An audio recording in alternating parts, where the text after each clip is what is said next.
রাজা তার উজিরকে বলে দিয়েছিল সকাল থেকে এটা কাজ করবা, এই কাজগুলো করবা।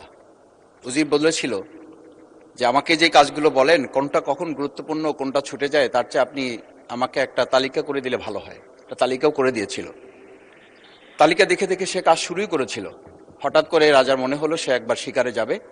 ঘোড়ার পেটে উঠে যখন রেকাবে পা ঢুকিয়েছে, রেকাবে পা ঢুকালে পা আটকে গিয়েছিল। পাটা যখন ছুটাতে পারছিল না তখন সে উজিরকে বারবার ডাকছিল, আমার পাটা এখান থেকে বের করে দাও। পাটা বের করতে যাচ্ছিল না উজির, কারণ উজির বারবার খুঁজছিল যে তালিকাটা করে দেওয়া হয়েছিল সেই তালিকার মধ্যে পা আটকে গেলে ওটা বের করে দেওয়ার বিধান ওখানে আছে কিনা। শেষ পর্যন্ত রাজার পা আর ওখান থেকে বের করা যায় নাই এবং রাজাকে মুক্ত করা সম্ভব হয় নাই বলে আমরা গল্পে জেনেছি। ঠিক আমার কাছে আজকে সংসদ এরকম একটা গল্পের মতো মনে হয়। আমরা জুলাই সনদে যখন আমাদের 4 বছরের সন্তানরা জীবন দিয়েছে, আমরা যখন দেখেছি বিগত 17 বছর উন্নয়নের কথা বলে আমাদের নির্বাচনকে ভুলে দেওয়া হয়েছিল, আবার বিগত 1.5 বছর আমরা লক্ষ্য করলাম যে সে সময় আমরা কেউ কেউ নির্বাচন এবং নির্বাচন বলে বলে আমরা আমাদের মাথা থেকে বিচার এবং সংস্কারটাই ভুলে দিয়েছিলাম। আবার এখন এসে আমরা দেখলাম যে আমাদের নখের কালি শুকাতে না শুকাতেই উন্নয়নের কথা বলে আমরা আবার জুলাই সনদটাকেই ভুলে দিতে বসেছি। আমি খুবই বিব্রত হই যে আমাদের সন্তানেরা রাস্তায় দাঁড়িয়ে সেদিন কি প্ল্যাকার্ডে এটা লিখেছিল যে আমরা একটা ফ্যামিলি কার্ডের জন্য আজকে রাস্তায় দাঁড়িয়েছি। সেদিন তারা দাঁড়িয়েছিল, মাননীয় স্পিকার, সেদিন তারা দাঁড়িয়েছিল, লেখা ছিল রাস্তাগুলোতে আমাদের সন্তানেরা বুকে গুলিবিদ্ধ হয়ে পা হারিয়ে চোখ হারিয়ে দাঁড়িয়ে রাস্তা ব্যারিকেড দিয়ে লেখা ছিল রাস্তা সংস্কারের কাজ না, রাষ্ট্র সংস্কারের কাজ চলছে।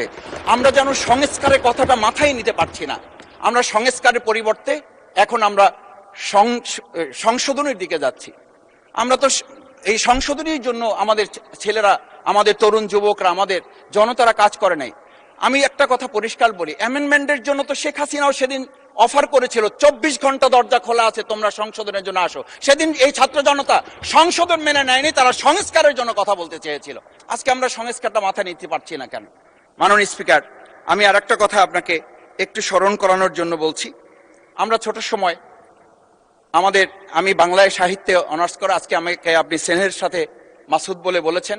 আমার সংসদের নাম শফিকুল ইসলাম। এই মাসুদ নামটা যারা একেবারে খুব আমাকে স্নেহ করেন, আদর করেন, তারাই ডাকেন। আমি বাংলার সাথে আমাদের রাষ্ট্রবিজ্ঞানের ছিল, রাষ্ট্রবিজ্ঞানে আমরা ছোট একটা বাক্য পড়েছিলাম, নেসেসিটি নোস নো লস। আমরা এই নেসেসিটিকে আজকে একটা সংবিধানের ধারাবাহিকের মধ্যে আমরা আটকে ফেলেছি। আমরা লাইন খুঁজতেছি, আমরা দাড়ি কমা সেমিকোলন খুঁজতেছি। আমরা আজকে পরিষ্কার একটা কথা বুঝি যে আমাদের এই সংস্কারের প্রয়োজনটা এই কারণে দরকার হয়েছে, এই প্রস্তাবটা এজন্য উত্থিত হয়েছে যে এটা 30 কার্য দিবসের মধ্যে যেখানে করার কথা ছিল সেখানে আমরা খাল খননে গুরুত্ব দিলাম, ফ্যামিলি কার্ডে গুরুত্ব দিলাম, কৃষি কার্ডে গুরুত্ব দিলাম, আমরা আরো অনেক কাজে গুরুত্ব দিলাম। অথচ যেটার জন্য আজকে নির্বাচন করে আমরা এখানে নিজেরা কথা বলার সুযোগ পেলাম, সেই সংস্কার আমরা নজর দিতে পারলাম না কেন? মাননীয় স্পিকার, আমি আর দুটো কথা বলি।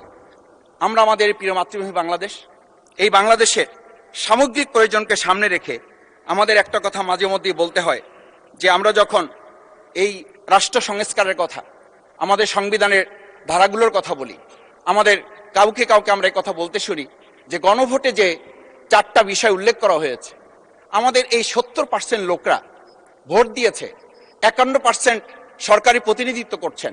আমি তো একটা কথা যদি পরিষ্কার করে সরকারি বেঞ্চে যারা আছেন, ট্রেজারি বেঞ্চে যারা আছেন, তাদের বিনয়ের সাথে যদি জিজ্ঞেস করতে চাই যে আমরা 51% ফ্যামিলি কার্ডের পক্ষে ভোট দিয়েছে আর আমাদের 70% তো জুলাই সনদের ভিত্তিতে রাষ্ট্র গঠনের পক্ষে ভোট দিয়েছে, আমরা তাহলে 51%কে গুরুত্ব দিয়ে ফ্যামিলি কার্ড বিতরণ করে জনগণের সেই 17 বছরের উন্নয়নের কথা বলি কি আমরা মূল জায়গা থেকে আমাদের দেশের জনগণকে আবার আরেকটা জায়গায় নিয়ে যেতে চাচ্ছি, এমন করে যে আমরা লক্ষ্য করছি, আমরা বলি সবার আগে বাংলাদেশ, আমরা বলি সবাই মিলে বাংলাদেশ। আমি তো তা লক্ষ্য করছি না। আমাদের আশঙ্কার জায়গাটা, আমাদের উদ্বেগের জায়গাটা, উৎকণ্ঠের জায়গাটা মাননীয় স্পিকার ওইখানে যে 11টা সিটি কর্পোরেশনের প্রশাসক বদল হয়েছে। আমরা কি লক্ষ্য করলাম না সবাই মিলে যদি বাংলাদেশ হয় তাহলে সরকারি দলের বাইরে একজন যোগ্য লোক, সৎ কি মানুষ ওখানে খুঁজে পাওয়া গেল না? মাননীয় স্পিকার,